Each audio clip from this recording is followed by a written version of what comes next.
పుల్లారెడ్డి రెడ్డి బాంబులంటేనే రెడ్డి గారు పేకలు వేయడానికా? మేకలు కొయ్యడానికి కాదండి, పేకలు కొయ్యడానికి. నీ మొగుడు 3 ముక్కలు 6 పెగ్గులతో వర్తిల్లాలని తిరుపతి వెళ్ళి మొక్కుని. అక్కర్లేదండి, తిరుపతే మీ దగ్గరకు వచ్చింది. కాకపోతే మీ పరపతే కొండ ఎక్కితే డేంజర్. జోక్ చేస్తున్నా? ఫుల్ గా సీరియస్. బాంబుల పుల్లారెడ్డి గుండెల్లోనే బాంబులు పేలుస్తున్నావా? సంచి ఏమిటి చించేది? గోలి సంచి. అవతల కత్తులు నరసింహారెడ్డి సినిమా తీస్తున్నాడు తెలుసా? తుప్పెట్టిన కత్తులతో కొత్తిమీర కట్టలు నరుక్కునేవాడు ఆడు సినిమా తీయడం. రావు గోపాలరావు గారి మీద ఒట్టు. హీరో ఎవరు? నువ్వా? ఈస్ట్ వెస్ట్ లాంటి 2 హీరోలు ఉండగా వేస్ట్ గా నాతో ఎందుకు తీస్తారండి? యువరత్న యువ సామ్రాట్ వాళ్ళ ఇంట్లోనే ఉన్నారు కదా. ఉండరు. రేపు పాటి వాళ్ళని బాంబులతో లేపేస్తా. వాళ్ళని లేపితే వాళ్ళ ఫ్యాన్స్ లో వచ్చి నిన్ను లేపుతారు. అయితే నన్నేం చేయమంటా? అలాంటి దానికి తిరుపతి లడ్డు లాంటి ఐడియా ఇస్తాడు. వద్దు, నాటు బాంబు లాంటి ఐడియా. నట్టింట్లో నార్త్ ని సౌత్ ని పెట్టుకుని ఇంకా ఆలోచిస్తారేమిటండి? నాకు అర్థం కాదు. నీకు ఎప్పుడు అర్థమైంది వచ్చింది కాబట్టి ఎంతక్కర్లేదు సంచి చెబుతున్నా. ఇదిగో మెగాస్టార్ విక్టరీ మీ ఇంట్లోనే ఉన్నారా? వాళ్ళిద్దరిని కలిపి మీరే ఓ సినిమా తీసిపారేయండి. ఆంధ్రదేశం అంతా మీ పేరు మారుమోగిపోతుంది. ముందు కనకవర్షం, తర్వాత పూలవర్షం. తేడా వచ్చిందో అప్పుడు ఎంతండి సంచి. ఏంటి ఆ పుల్లిగాడు సినిమా తీస్తున్నాడా? అవునండి, మెగాస్టార్ చిరంజీవిని విక్టరీ వెంకటేష్ ని పెట్టి ఈస్ట్ మన కాలంలో కాస్ట్లీగా 14 ఏళ్ల సినిమా తీస్తున్నాడండి. 7 సైడ్ ఎదవా, 7 రీళ్ల సినిమా తీసేటాలకి ఏడుపు వస్తుందాడికి. నేనైతేనా 70 రీళ్ల సినిమా తీస్తా. సరే జనం చూడద్దు. నేను ఆ మాట అన్నానండి. దానికి ఆడేమన్నాడు? ఆరిగిపోయిన కత్తిన ఆకురాయి మీద రాసేవాడు ఆడి సినిమా ఏం చెప్తాడు? అంత మాట అన్నాడా? మా అన్న గురించి చెడ్డగా మాట్లాడితే చెమటలు వచ్చేస్తా. ఇంకా చాలా నీచంగా అన్నాడండి. నేను అనకూడదు, మీరు వినకూడదు. అవి మాటలు కావండి, బూతు బాంబులు. ఏయ్ తమ్ముడు, నువ్వు వెళ్ళి వాడి నాలుక ముక్కలు ముక్కలుగా నరికెయ్యి, ఓడి పీక పిసికెయ్యి. తమరిప్పుడు చేయాల్సింది పీక పిసకడం కాదండి, ఫిల్మ్ తీయడం. బంగారం లాంటి బాలకృష్ణ, నెక్లెస్ లాంటి నాగార్జున మన దగ్గర ఉన్నారు. ఆడిద్దరిని కలిపి సినిమా తీసేశారనుకోండి, పేపర్లో మీ పేరు గుద్దేస్తారు, టీవీలో మీ బొమ్మని పొడి చేస్తావు. సరే, బొమ్మగొనుటోళ్ళు ఎవరు? భలేవారండి. బాలకృష్ణ పేరు చెప్తే బయ్యళ్ళు మీ ఇంటి ముందు బంతి కడతారు. నాగార్జున పేరు చెప్తే 4 షోలు ఫుల్లే. ఇక అమెరికాలో ఇప్పుడు అన్నమయ్య సినిమా ఆడతాం తెలుసా? అక్కడ వాళ్ళు అన్నం నీళ్లు మానేసి అదే చూస్తున్నారట. బాలకృష్ణ పేరు చెప్తే బాలీవుడ్ బయ్యో అంటోంది. అన్నా, బాలకృష్ణ అంటే నాకు చాలా ఇష్టం. నాకు పిల్లాడు పుడితే సమసింహారెడ్డి అని పేరు పెడతా. ఆ బాంబులు పులిగాడి కంటే మనమే ముందు సినిమా తీద్దామన్నా. రేయ్, సినిమా తీయటం అంటే మనుషులను చంపినంత తేలిక కాదు. దానికి బోల్డంత వ్యాపారం తెలుసుండాలి. వ్యాపారం కూడా మీకెందుకండి? దానికి నేను చూసుకుంటా. అంతేనంటావా? అయితే నా కత్తికి పదును పెడతా, సినిమాకి ముహూర్తం పెడతా. మా పేరు అడ్డు పెట్టుకుని ఈ ఊరు జనాన్ని మోసం చేస్తావా? మనుషులు పీక్కు తినే రాబంధువురా.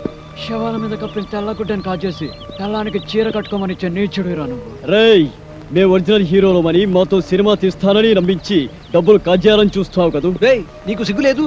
నాకు ప్రాణమే లేదు, సిగ్గెలా ఉంటుంది? నేను అస్థిమూల పంజరాన్ని కాదు, ఆస్తిమూల పంజరాన్ని. ఈ పంజరంలో చిక్కుకున్న బంగారు పిచ్చుకలు పుల్లారెడ్డి, నరసింహారెడ్డి. సినిమా పేరుతో వాళ్ళని దోచేసి ఏ హాలీవుడ్ కో బాలీవుడ్ కో పారిపోతా. నువ్వు దోచుకుంటూ ఉంటే చూస్తూ ఊరుకోవడానికి చేతులకి గాజులు తొడుక్కోలేదురా? గాజులు కాకపోతే బేడీలు తొడుక్కోండి. ఇదిగో, మీరు నిజం హీరోలు కాదు, డూప్ హీరోల సంగతి డాక్టర్ అమ్మ ముందు, ఈ ఊరి లీడర్ల ముందు దక్కేస్తా.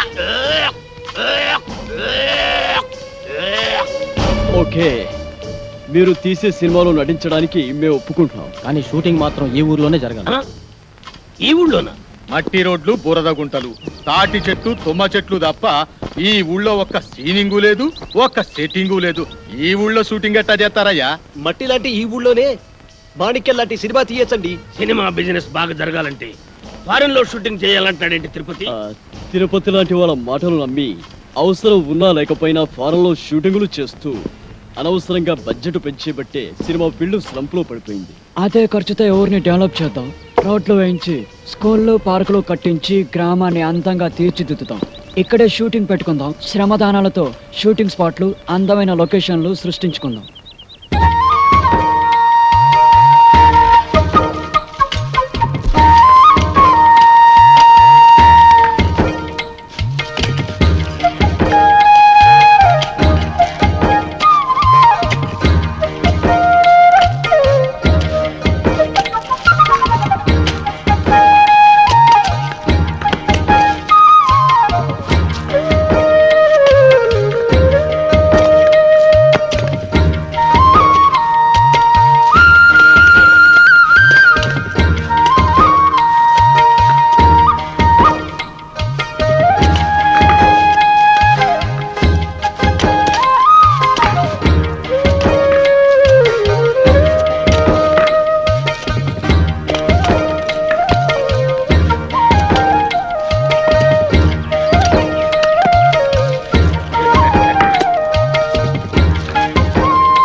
కలిసిన మీ ఇద్దరి చేతులు చూసి ఎన్ని వందల కళ్ళు ఆనంద బాష్పాలు రాల్చాయో చూసారా? సేవాభావంతో శ్రమదానంలో కలిసిన మీ చేతులు కలకాలం ఇలాగే నిలిచి ఉండాలి. మీ ఇద్దరు కలిసి మాతో వేరువేరుగా సినిమాలు తీయాలనే ప్రయత్నాన్ని ఆపండి. మా నలుగురిని కలిపి ఒకే సినిమా ప్లాన్ చేయండి. అలా అయితేనే మేము యాక్ట్ చేస్తాం.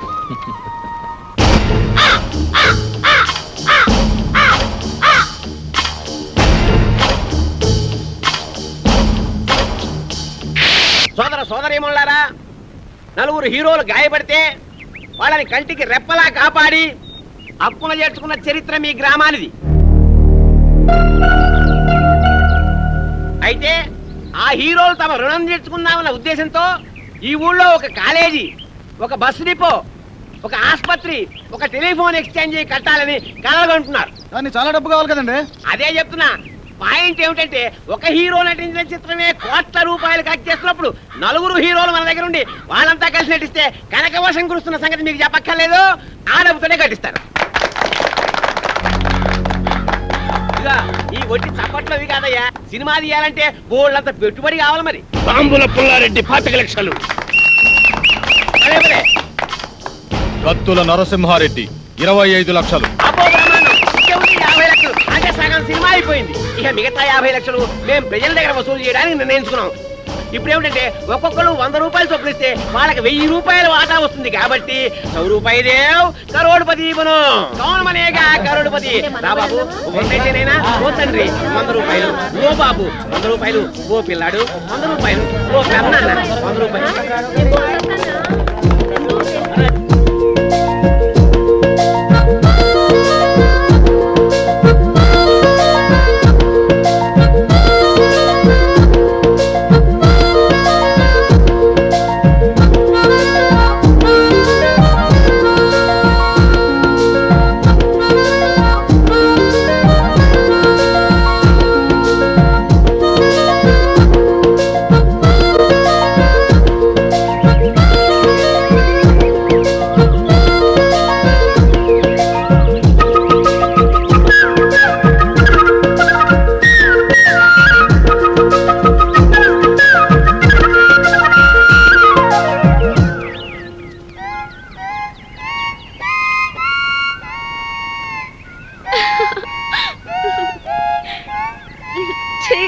ప్లీజ్, మీ రాగాలాపనను ఆపకండి.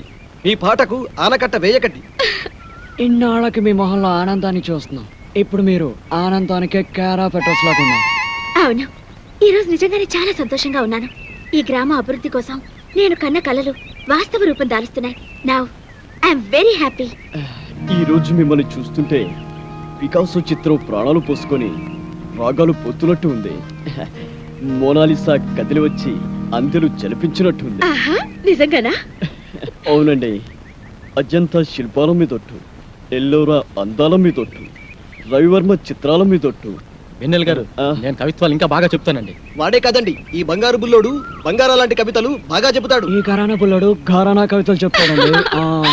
సరే చెప్పండి. వెన్నెల గారు, మీ ముఖంలో ఆనందం చూస్తుంటే ఈ గడ్డి పరక నడ్డి ఊపుతూ డాన్స్ చేసినట్టుందండి. ఆ బండరాయి గుండెలు బాదుకుంటూ శివరంజని రాగాన్ని ఆలాపిస్తున్నట్టుంది. ఆకాశంలోని కాకిపిల్ల కోకిలుగా మారి కీరవాణి రాగాన్ని కావ్ కావ్ అంటూ ఆలపిస్తున్నట్టుగా ఉందండి. అబ్బా,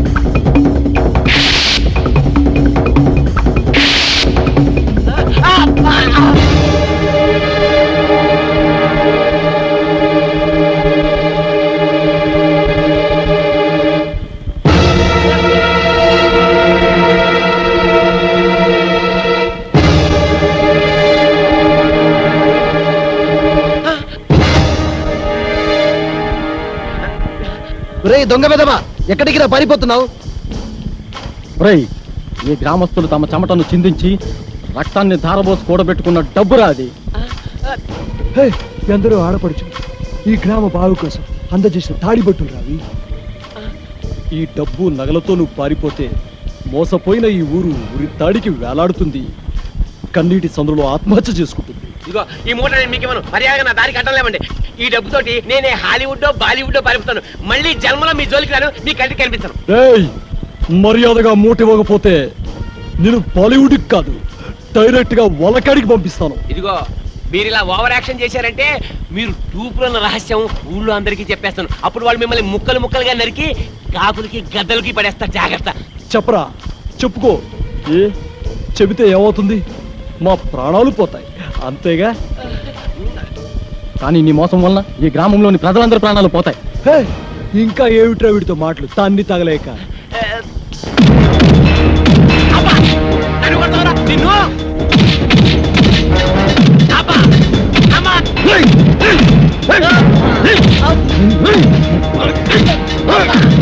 నిన్ను చంపి పాతేస్తా. కొట్టరా!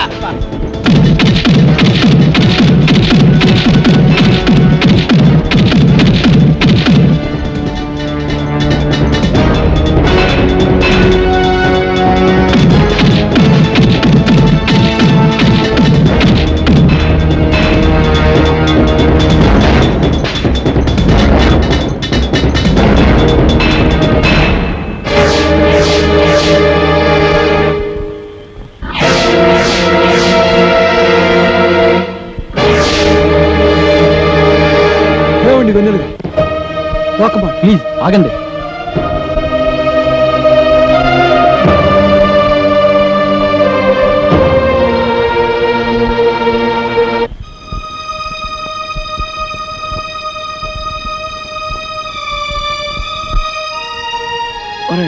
ఈ ఊరిని ఊరి ప్రజల్ని వదిలి వెళ్ళాలంటే నాకు చాలా బాధగా ఉంది. తప్పదురా, మనం నిజం హీరోలు కాదన్న సంగతి వెన్నెలకి తెలిసిపోయింది. ఎన్నాళ్ళు మనం అంటే అభిమానం చూపించే ఆమె కళ్ళల్లో ఒక్కసారిగా అసహ్యాన్ని చూడలేవురా. అందుకే మనం ఇక్కడి నుంచి వెళ్ళిపోదాంరా. మరి ఈ డబ్బంతా ఏం చేద్దాం? ఇది ప్రజల డబ్బు, మనపై అభిమానాన్ని పెంచుకున్న ప్రజల నుంచి వసూలు చేసిన డబ్బు. దీన్ని వెన్నెలకు అందచేస్తే ఎవరి డబ్బు వారికి చేరుస్తుంది. ఒరేయ్, మనం మోసగాళ్ళం కాదని, తప్పనిసరి పరిస్థితుల్లో చేయవలసి వచ్చిందని ఆమెకు వివరంగా లెటర్ రాద్దాంరా. ఆ లెటర్లో మన ప్రేమ గురించి కూడా రాద్దాంరా. ఒరేయ్, మనం వెన్నెలను ప్రేమిస్తున్నాం, కానీ ఆమె సమాజాన్ని ప్రేమిస్తుంది. ఆమె వేరు, ఆమె ఆలోచనలు వేరు. విశాల దృక్పథం గల మనిషి ఆమె. ఉన్నతమైన భావాలు ఆమె ఆభరణాలు. ఆమె దృష్టిలో మన మంచి స్నేహితులమే, కానీ ఆమె ఏనాడూ మనల్ని ప్రేమించలేదు. తొందరపడి మన ప్రేమను ఆమె ముందు వ్యక్తపరిస్తే ఆమె దృష్టిలో మనం చీపైపోతాం. అది సరే, అయితే ఇప్పుడు ఏం చేద్దామంటావు? మన ప్రేమను మనలోనే దాచుకుందాం. మంచి స్నేహితులుగా ఆమె దృష్టిలో మిగిలిపోతాం. ఇక జీవితంలో మన ముఖం చూడదురా. కాదురా, మన మంచితనం గురించి లెటర్ ద్వారానైనా తెలియచేద్దాం. ఆమె మనల్ని తప్పకుండా అర్థం చేసుకుంటుంది. సరే, ఉత్తరం మొదలు పెట్టు మరి.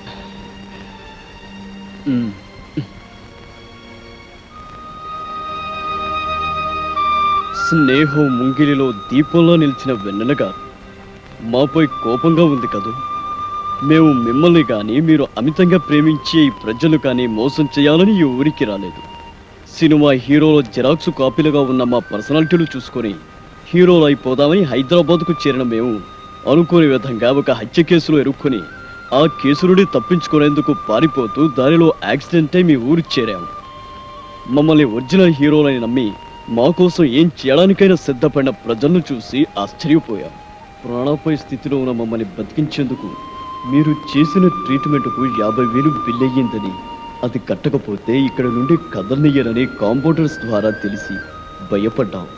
ఒరిజినల్ హీరోలుగా నటిస్తే బిల్లు కట్టే అవసరం ఉండదని భావించి తప్పనిసరి పరిస్థితుల్లో అలా నటించాం. అలా నటించడం ద్వారా బిల్లు కట్టే ప్రమాదం నుండి తప్పించుకోవడమే కాకుండా కొన్నాళ్ల పాటు మీరు చూపే అతిథి మర్యాదలతో ఆఖరి బాధల నుండి తప్పించుకోవచ్చని ఆశపడ్డాం. అనేకసార్లు మీ ఒక్కరికైనా నిజం చెప్పేద్దాం అనుకున్నాం, కానీ మీరు ఎక్కడ మమ్మల్ని అసహించుకుంటారోనని భయపడ్డాం. మీ స్నేహం ఎక్కడ దూరమవుతుందోనని సంశయించాం. మమ్మల్ని అడ్డం పెట్టుకొని సినిమా పేరుతో ఆ తిరుపతి గ్రామస్తుల నుండి వసూలు చేసిన డబ్బును మీకు పంపిస్తున్నాం. ఆ డబ్బులను మీరే స్వయంగా గ్రామస్తులకు అందచేయండి. మమ్మల్ని మన్నించండి.